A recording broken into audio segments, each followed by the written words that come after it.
सिंहस्थ कुंभमेळ्याच्या निमित्तानं महायुतीमध्ये संघर्ष निर्माण होण्याची शक्यता आहे। नाशिक पालकमंत्री पदाच्या पाठोपाठ आता कुंभमेळ्याच्या कामांच्या बाबतीतही छगन भुजबळ हे आक्रमक झालेले आहेत। तर उपमुख्यमंत्री शिंदेंच्या नगरविकास विभागाने सुद्धा कंत्राटासंदर्भामध्ये माहिती मागवली। दरम्यान 5000 कोटींचे कंत्राट हे परप्रांतीय ठेकेदारांना दिल्याचा वाद आता उफाळून आलाय। बघूया।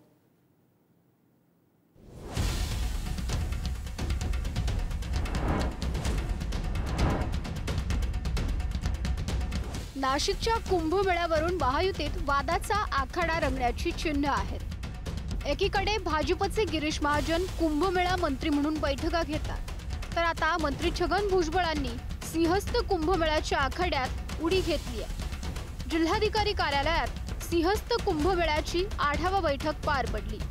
परराज्यातील ठेकेदारांना सिंहस्थाच्या कामाचं टेंडर दिल्यानं नवा वाद पेटला।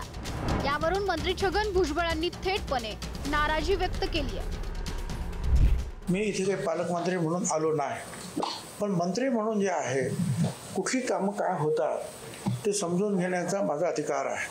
की त्या कंपन्यांची नावं वगैरे मी जाणून घेणं हे माझं काम नाही।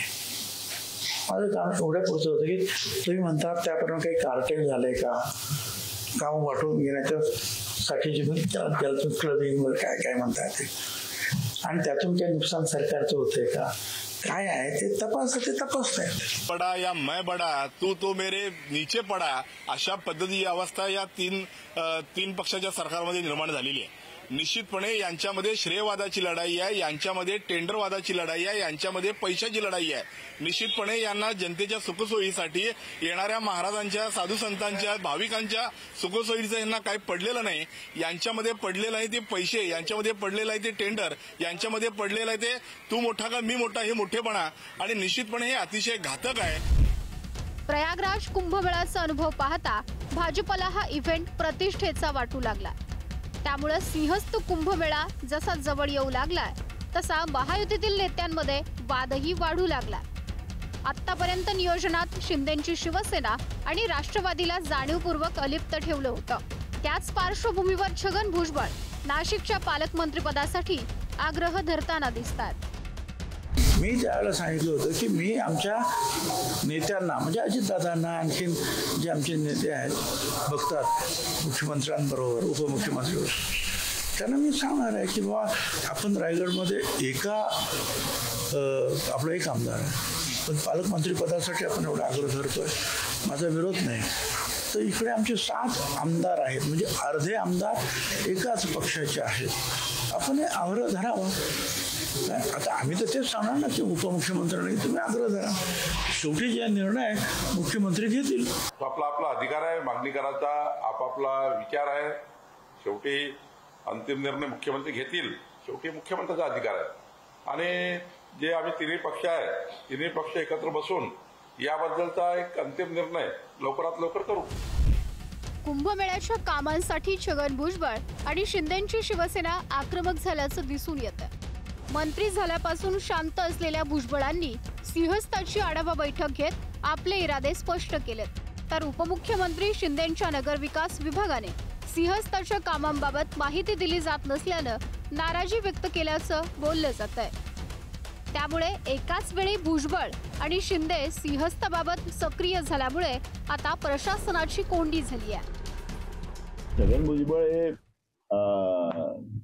तेल लावलेला पलवान आहे। आता काय काय तेल लावून करेल यांचं ते आता येणारा काळ सांगेल। त्यामुळे इतकं सोपंही नाही छगन भुजबळ यांना। आणि गिरीश महाजन त्यांच्या समोर बच्चा आहे, गिरीश महाजनाला सगळे अधिकारी असतील, पण ते त्यांच्या समोर बच्चा हा तेल लावलेला पलवान आहे। त्याच्यामुळे सिंहस्थ कुंभमेळावा हा चांगला व्हावा, कुठलंही करप्शन त्याच्यामध्ये होऊ नये। तुम्हाला काय त्रास होतोय त्यांनी आढावा घेतला तर मला एक काही कळत नाही। आम्ही सरकारमध्ये आहोत, ते त्या जिल्ह्याचे, आमची जबाबदारी, आमचं काम आहे। उद्या सीएमच्या अध्यक्षतेखाली असेल तर त्या कमिटीमध्ये दादाजी भुसे पण असतील, त्या कमिटीमध्ये म्हणजे त्या भागातले आमदार म्हणून, म्हणजे कुंभमेळा ज्या ज्या भागात येतो त्या भागातले सगळे मंत्री त्याचे सदस्य असतील। सिंहस्थ कुंभमेळा अवघ्या 1.5 वर्षांवर येऊन ठेपला। केवळ पावसाळी अधिवेशनात 1000 कोटी रुपयांच्या निधीला मान्यता दिली गेली आहे, तर 5140 कोटींच्या निविदांचा कार्यादेश निघण्याच्या टप्प्यावर. मात्र कामांचं कंत्राट कुणाला दिलं गेलं हे समोर येऊ दिलं जात नसल्यानं वादंग सुरू झालंय. किरण ताजने, पुढारी न्यूज, नाशिक.